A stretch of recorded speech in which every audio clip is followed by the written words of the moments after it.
through and standing in line to clubs I'll never get in. It's like the bottom of the ninth and I'm never gonna win this. Life hasn't turned out quite the way I want it to be. Tell me what you want. I want a brand new house on an episode of Cribs and a bathroom I can play baseball in, and a king-size tub big enough for 10 plus me. So what you need? I'll need a credit card that's got no limit, and a big black jet with a bedroom in it. Gonna join the Mile High Club at 37,000 feet. Been done. I want a new tour bus full of old guitars, mine star on Hollywood Boulevard. Somewhere between Cher and James Dean is fine for me. So how you gonna do it? I'm gonna trade this life for fortune and fame. I'd even cut my hair and change my name. Cause we all just wanna be big rock stars and live in hilltop houses, driving 15 cars. The girls come easy and the drugs come cheap. Well, I'll stay skinny cause we just won't eat it. Well, hang out in the coolest bars and the VIP with the movie stars. Every good gold digger's gonna wind up there. Every playboy bunny with a bleached blonde hair. And well, hey, hey, I wanna be a rock star. Hey, hey, I wanna be a rock star. I wanna be great like Elvis without the tassels. Hire 8 bodyguards that love to beat up assholes. Sign a couple autographs so I can eat my meals for free. I'm gonna dress my ass with the latest fashion, get a front door key to the Playboy mansion. Gonna date a centerfold that loves to blow my money for me. So how you gonna do it?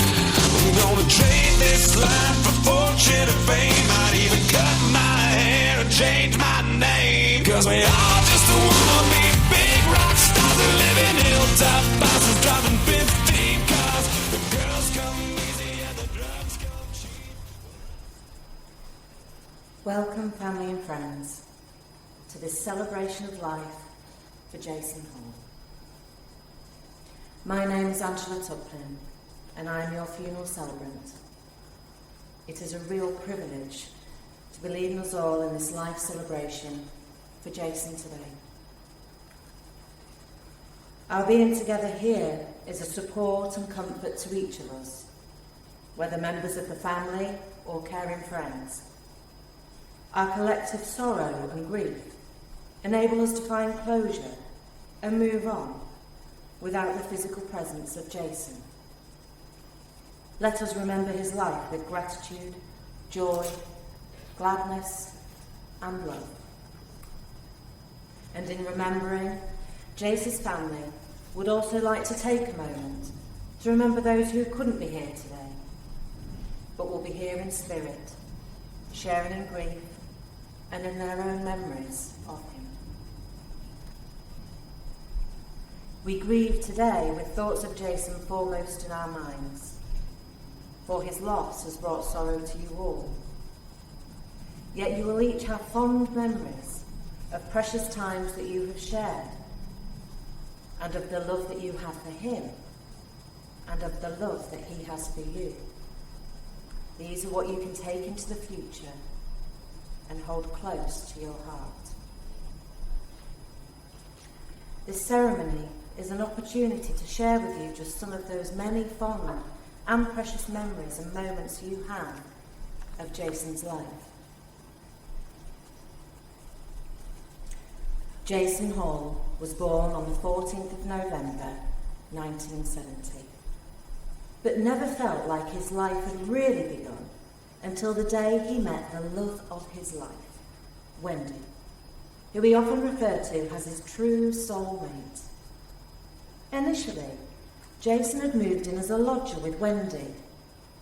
Little did he know then that he would fall in love, become a family, and a dad to David, Natalie, and Georgie. Jason and Wendy were together for over 20 years, and he often said how those years were the best of his life. There are many happy memories that Jason's children remember. Brilliant Christmases, family gatherings and fantastic holidays in the camper van, which Jason absolutely loved. They were the best times for sure. David particularly remembers random days when Mum and Dad would just decide there and then that they were all going on holiday and so would have to grab a few clothes quick. They would visit all the theme parks in the UK that you can think of, with a trip to Alton Towers being an annual event regardless, to watch the fireworks for George's birthday. And of course, if Jason could find a way of getting in for free, you could guarantee that he'd find it. You really thought he was a genius. And he'd never leave the theme parks without getting himself a theme park sticker to display proudly on his camper van window. When Wendy sadly passed away, Jason bought himself a motorbike, and off he went to Barton Bike Night and the Isle of Man's TT with two good motorbike mates, Sean Bug and Snowy. He tried to get his girls into biking and once managed to persuade Nat to get on the back. After promising to go slow, well, of course, he didn't. Needless to say, Nat never went on it again. As for Georgie, she was totally up for it. However, Dad hadn't really explained the necessity of leaning into a corner so as not to fall off. And so Georgie was purposefully leaning in the opposite direction in a desperate bid to stay upright. Terrified by Georgie, it's needless to say that Jason never went on it with her again. Despite putting his energy into biking, Jason then met his current partner Michelle, whom he built a life with at Amos Crescent. Here is where he built his pigeon loft, and he and Michelle would regularly attend Pigeon Club together, along with their friends. As a couple, they also liked to sit in their garden soaking up the rays in the summertime, whilst drinking with their friends. Michelle will have many happy memories of Jason, and the time that they shared together with their little dogs, which she will cherish. Jason was known to have many dear friends, both past and present, whom his girls are sure he'd like to have mentioned. Gully, Trish, Sean Bug, Snowy, Chip, Brenda, Rick, Sean Greaves. He loved you all, and has probably ripped each and every one of you off at some point over the years. He's also had a good support network around him, such as Phil, his stepdad, and Wendy's parents, Alan and Joan, as well as all his children and their partners. Jason's children have always worried about him and have, with love and care, tried to keep him on the straight and narrow, despite the fact that he would often try and play them off against each other. It never worked, though, as they were always one step ahead. In tribute to their dad, they would like to share with you the following song, written and performed by his son-in-law Danny, a song which Jason himself absolutely loved.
Jason was a very social person with a great sense of humour. David can remember when he made him watch the Kim Wilde concert on repeat for 3 days whilst Wendy was in hospital. She wasn't best pleased when she came home, as she knew Jason had a soft spot for Kim Wilde. Jason was a lovable rogue who, like Nat says, he thought he was Del Boy and could sell snow to the Eskimos. And George is pretty sure that at one point or another he will most definitely have fallen out with every single adult in this room. The only people he never fell out with was his grandchildren.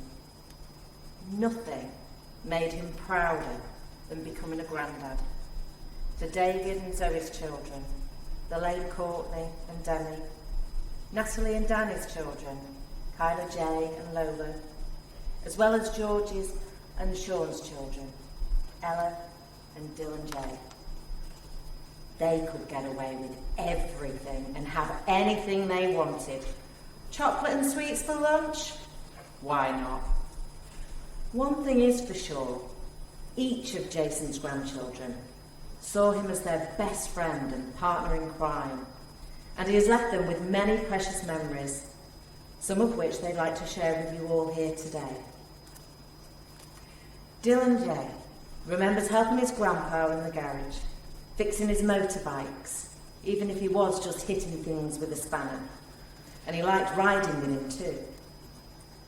Kayla J remembers her grandpa being mischievous as they play knock and run together. He even taught her how to swear at the age of 2, which was an absolute nightmare. Lola remembers how Grandpa called her Rugrats and kept a photo of her in the back of his phone case. They adored each other. And Demi would like you to know the following. There is no other like our Grandpa. He thought he was God's gift. He loved women.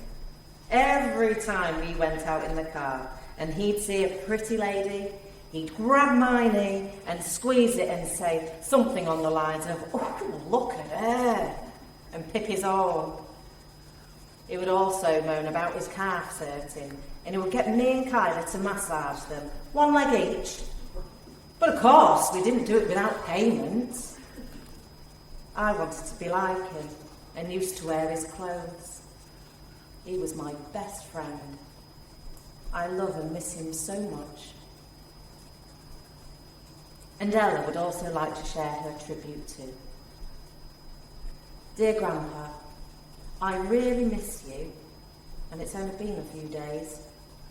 You always said that I was your little rugrat. If my mum ever said no to you, you would message me to ask her. I remember when me, you and Dylan went out on the motorbike on the big field. Also when me and Katie dressed you up as a girl with loads of makeup on. I hide my tears when I say your name, but the pain in my heart is still the same. Although I smile and seem carefree, there is no one who misses you more than me. It is clear to see why Jason was so very proud of his family. Jason also liked to help Danny and Sean, his son-in-laws, with jobs around the house, as he seemed to be able to turn his hand to anything and liked to teach them how to do it themselves. However, he was always one for leaving a job unfinished and was famous for saying, "I'll finish this, but..." Jason was also known for being late and never turned up on time. For instance, last year, he was doing work at George's house and rocked up at 7 o'clock at night. He had a fantastic excuse. You see, he was on his way hours beforehand when he saw a dying pigeon in the road. What with his love of birds, he said that he had to pull over, give it CPR, mouth to mouth, and he couldn't give up on it. He said it had taken him hours to bring it round. When Georgie asked where it was now, He simply said, in earnest, in the glove box. Of course it was a load of old rubbish, as he often said himself, that he'd be late for his own funeral, but he was entertaining nonetheless. He'd also lend money if he had it, but by heck, he wouldn't let you forget it. The girls reckon that he'd lay there at night, tallying up who owed him what.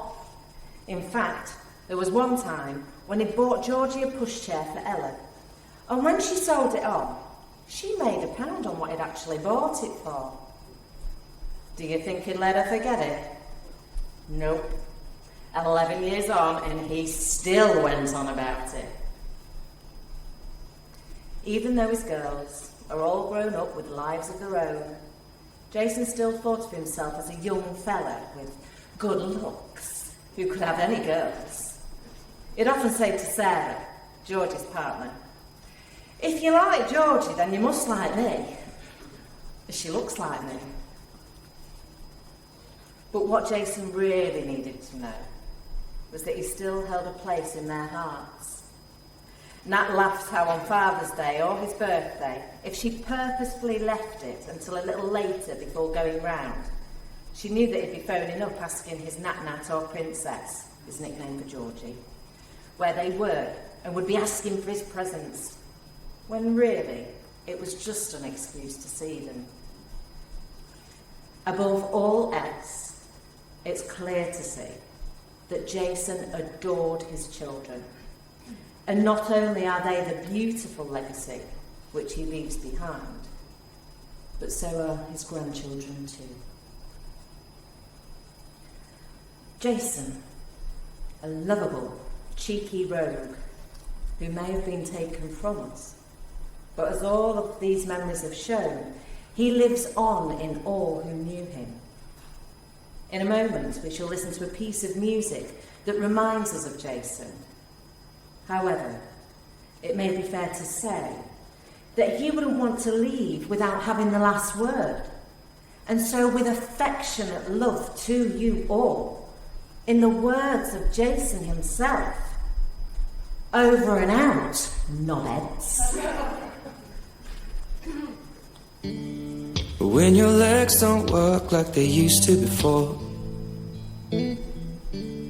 and I can't sweep you off of your feet, will your mouth still remember the taste of my love? Will your eyes still smile from your cheek? Darling, I will be loving you till we're 70.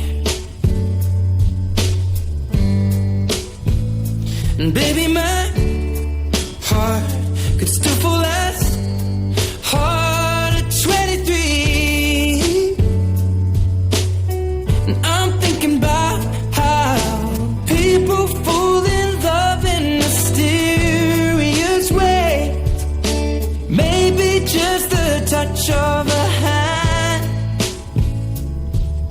Well, me, I fall in love with you every single day. Just wanna tell you I am. So honey, now take me into your loving arms. Kiss me under the light of 1,000 stars. Place your head on my beating heart. I'm thinking out loud, maybe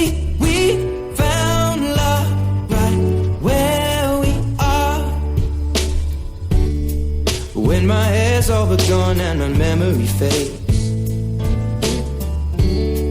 and the crowds don't remember my name, when my hands don't play the strings the same way, I know you will still love me the same. 'Cause honey, your soul could never grow old, it's evergreen. Baby, your smile's forever in my mind.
Family and friends, the time has now come for us all to say our final farewell to Jason.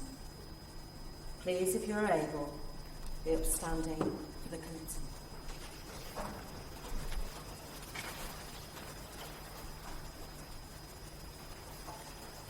Tenderly and lovingly, we commit Jason's body to be cremated.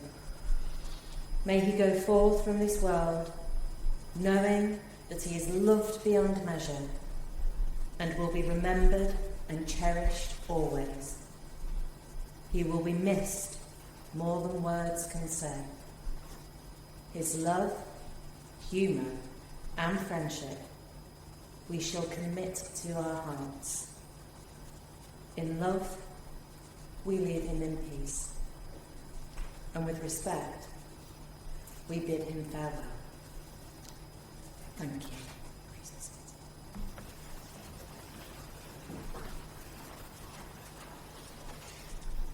We now leave the memory of Jason in peace. With enduring thoughts and respect, we have bid him farewell. May you find richness and example in your memories of him. May you find strength and support in your love for each other. And may you find peace within yourself. The family have asked that should you wish to make a charitable donation in memory of Jason, then please forward your contributions to the Pigeon Club in Scunthorpe or the RSPCA. Family and friends, thank you all for being here today to celebrate the life of Jason. As we leave this place, we will be accompanied by a piece of music that has been especially chosen by his family. Please have a safe onward journey. Thank you. I'm too sexy for my love, too sexy for my love, love's going to leave me.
my love, too sexy for my love, love's going to leave me.